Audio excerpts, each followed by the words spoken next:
کل سے لے کے اب تک ریٹائرڈ فوجیوں کی ایک تنظیم نے جو تمام ریٹائرڈ فوجیوں کی نمائندگی نہیں کرتی، پاکستان کے مرکز میں اسلام آباد میں ہنگامہ مچائے رکھا. عجیب طوفان بدتمیزی تھا. رائے کا اظہار اپنی جگہ پر، لیکن ہنگامہ ایسے مچانا کہ جس طرح بہت بڑا انقلاب لا رہے ہیں، وہ ایک عجیب و غریب قسم کی کیفیت تھی جس کا اظہار میڈیا کے اندر بھی ہوتا رہا. ان میں سے بعض لوگ تو ایسے تھے جن کو یہ غم تھا کہ قدیم زمانے میں ان کو آرمی چیف کیوں نہیں بنایا گیا، تو وہ ریٹائرمنٹ کے بعد مزید کئی سال گزارنے کے بعد، دہائیاں گزارنے کے بعد دوبارہ سے ایکٹیو ہوتے ہوئے آپ کو نظر آتے ہیں، پرانے غصے نکال رہے ہیں. ایک صاحب یہ ہیں، ان کی ذرا بات چیت سن لیتے ہیں. جنرل صاحب، آپ سمجھتے ہیں کہ ملک کو جو درپیش صورتحال ہے اس میں جرنیلوں کو اپنی زمینیں واپس کر دینی چاہیے؟ ملک میں معاشی اپنے جنازے کا تو جنرل صاحب، یہ جو بزنسز ہیں جو جرنلز کے، کچھ فرمائیں گے؟ کر رہے ہو جو تمہیں بیگ صاحب نے کیا تھا، سٹاپ اٹ. نہیں سر، میں تو آپ سے سوال کر رہا ہوں. سر یہ ملک کا معاملہ ہے، آپ نے پریس کانفرنس کیا اس کے اوپر. اپنی عزت سنبھالو. سر میں اپنی عزت سنبھالی ہوئی، آپ اپنی عزت سنبھالیں.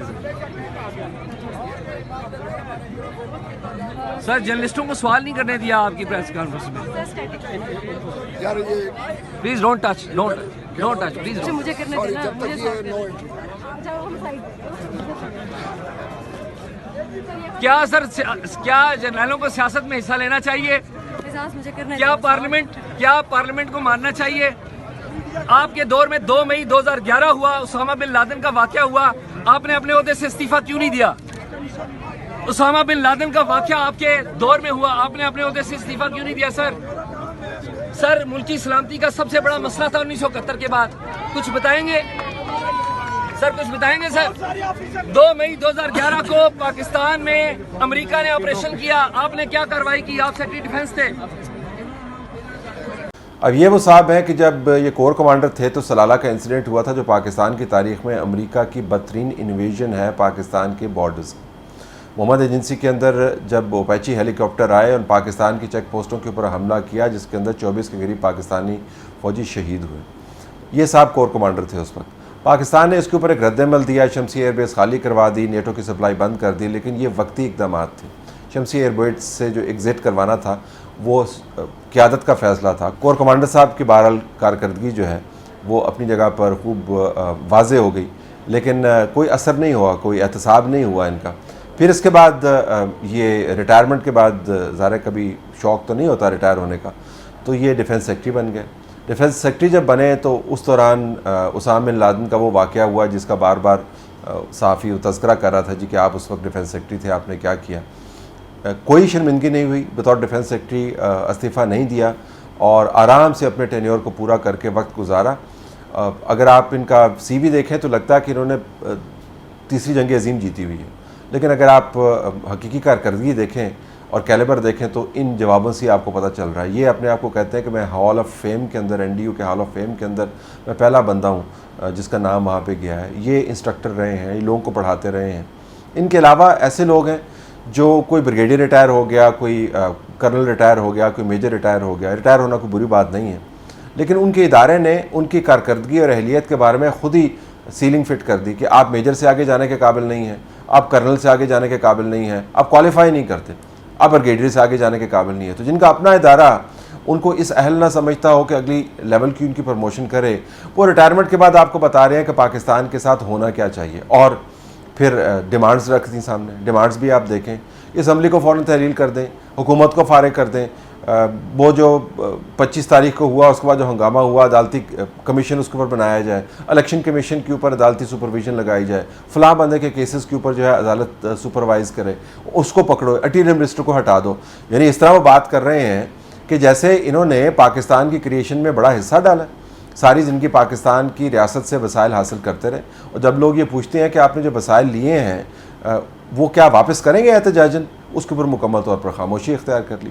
ہنگامے کا ایک حصہ اس خاتون کی ویڈیو بھی تھی. میں ویڈیو چلانا نہیں چاہتا کیونکہ بہت چل چکی ہے، اور ویسے بھی جو الفاظ اس کے اندر انہوں نے استعمال کیے وہ عجیب و غریب ہیں. مشرق کی مغرب سے ملائی، مغرب کی جنوب سے، جنوب کی شمال سے. نہ تاریخ کا پتہ ہے نہ کچھ. فلاں کو آرمی چیف کیوں نہیں بنایا، فلاں کو آرمی چیف کیوں نہیں بنایا، جو دنیا سے چلے گئے ہیں اور جو اس وقت ریٹائر ہو گئے تھے جب آرمی چیف بننے کی باری آئی تھی. جنرل حمید گل مرحوم کی میں بات کر رہا ہوں، ان کو بھی فہرست کے اندر شامل کیا ہوا ہے. اور جنرل اشفاق پرویز کیانی کی بات کریں جو آسٹریلیا بیٹھا ہے، وہ آسٹریلیا میں نہیں ہے، لیکن تاریخ اور حقائق سے کوئی تعلق نہیں ہے.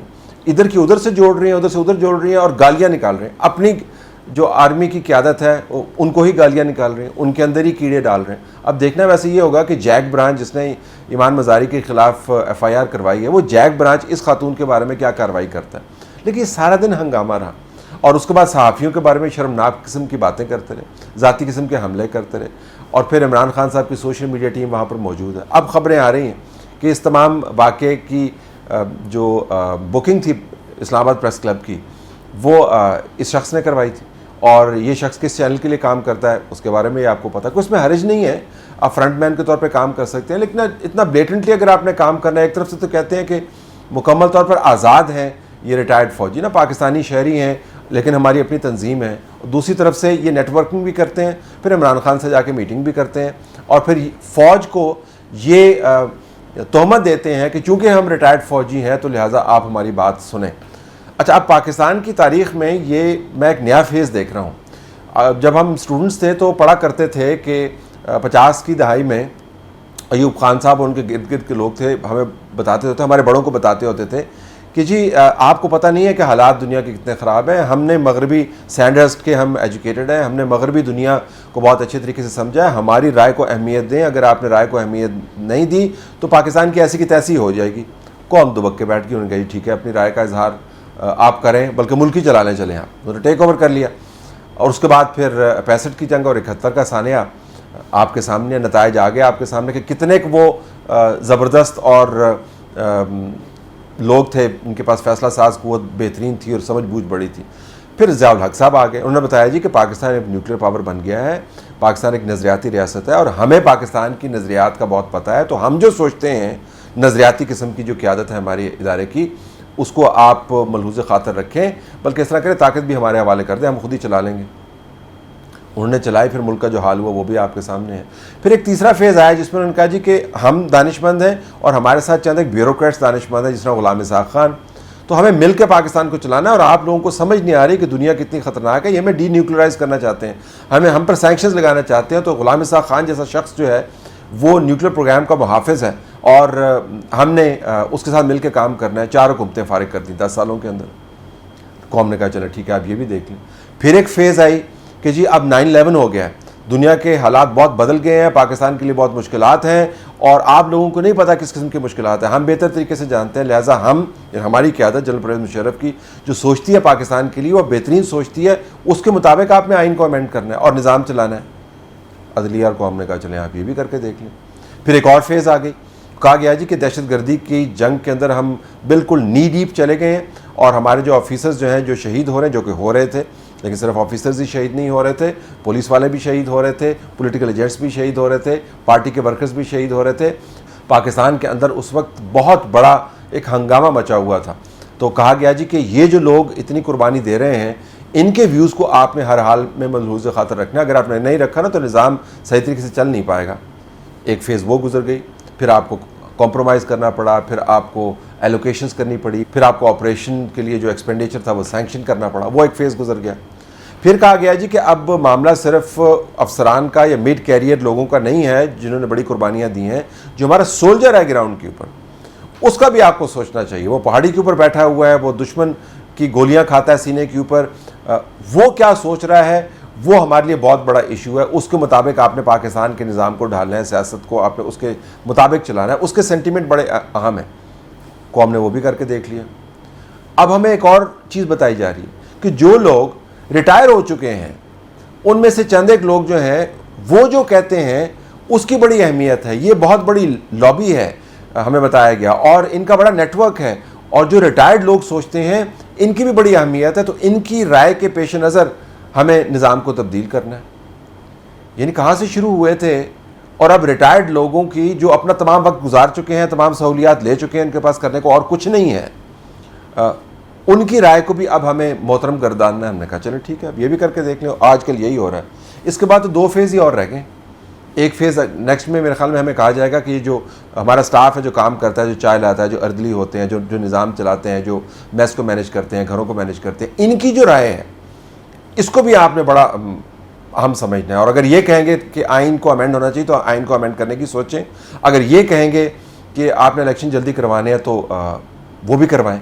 پھر ایک شاید اور فیز آئے کہ کسی کو خیال ہو کہ چلے جی اردلی کی یا فوجی کی یا افسران کی یا جو مشران ہیں ہمارے بڑے جو ہیں سوچ سمجھ رکھنے والے، ان کی رائے تو محترم ہے ہی.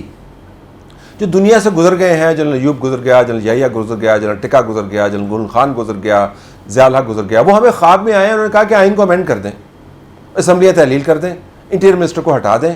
تو ہمیں وہ بھی کنسیڈریشن کرنی چاہیے. تو گزارش یہ ہے کہ اس تمام معاملے کو سدھارنے کے لیے کوئی نہ کوئی ریڈ لائن تو آپ کو کھینچنی ہوگی. ہم یہ بالکل نہیں کہتے کہ یہ احتجاج نہ کیا جائے، بالکل ہی نہیں کہتے کہ ان کی پریس کانفرنس نہ ہو، لیکن ادارے کی کمر کے اوپر کھڑے ہو کر، ایک ایسے ادارے کی کمر کے اوپر کھڑے ہو کے جس نے آپ کو ریٹائر کر دیا ہے، جس نے آپ کو پریویلیجز دیے ہیں، یا جس نے آپ کی حقیقت، آپ کی قابلیت کے بارے میں اپنی ججمنٹ پاس کر دی ہے، اس کو گھسیٹ کر آپ براہ راست باتیں کر رہے ہیں. اور آپ پھر یہ جو میٹنگ ہوتی ہے آپ کی، اس کو پھر آپ مس کوٹ کرتے ہیں. بی بی سی کے آپ یہ سٹوری دیکھ لیں، یہ کمنٹ کیا گیا ہے کہ جی کس طریقے سے جو بیان دیا گیا کہ جنرل قمر باجوہ نے کہا تھا کہ ہم نے 90 دن میں الیکشنز کروانے ہیں. اور سوچ ذرا دیکھیں، یہ بیان دے رہے ہیں بھونپو کے ساتھ. جنرل صاحب یہ بتائیے کہ آپ نے یہ جتنے بھی اناؤنسمنٹ کیے ہیں، آپ کی اس والے سے جنرل باجوہ سے بھی ملاقات ہوئی، کیا خالی نئے الیکشن کا ہی انہوں نے یا کچھ اور وعدہ بھی کیا ہے؟ وہ لمبی بات ہے، وہ ہم آپ کو زیادہ ایکسکلوسیو ٹائم دیں گے، ایکسکلوسیو وہ ٹائم راہ نہیں رہے گی جو میٹنگ ہوئی. جنرل صاحب آپ نے جو اعلانات کیے ہیں، آپ ایک طرف کہتے ہیں کہ آپ نے آئین کا حلف اٹھایا ہے.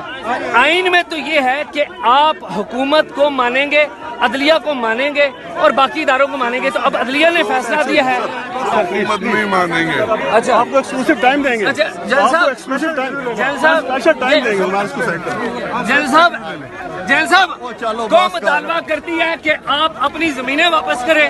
کچھ کہیں گے؟ اس وقت ملک معاشی صورتحال کا شکار ہے، کچھ اس پہ حوالے سے مطالبہ کریں گے؟ کچھ مطالبہ کریں گے؟ چھاڑ دے جان، وہ خیر ہے، وہ مار سکتے وہ چھاڑ دے، آپ چھوڑو، آپ چھوڑو، کوئی بات نہیں، جھگڑے لفافہ صافی، ہائے ہائے، لفافہ صافی، ہائے ہائے، لفافہ صافی، ہائے ہائے. جنرل قمر باجوہ کس کیپیسٹی کے اندر 90 دن کے انتخابات کی ضمانت دے سکتے ہیں؟ کچھ سوچا ہوگا کبھی کسی نے؟ لیکن یہ سوچنا تو ہم نے ہے ہی نہیں نا. جس سے مراد یہ ہے کہ آپ نے یہ تمام ڈیمانڈز جو ہیں وہ آرمی چیف کے سامنے رکھی ہیں، اس آرمی چیف کے سامنے رکھی ہیں جس کو آپ رگید بھی رہے ہیں ساتھ ساتھ، جس کے خلاف آپ خود کیمپین بھی کر رہے ہیں. ویسے تو کمانڈ کا بڑا شور مچاتے ہیں کہ جی ہم تو بڑے اپنے ادارے کے ساتھ مخلص ہیں. تو یہ اخلاص کا جو اظہار ہے میرے خیال میں یہ جچتا نہیں ہے.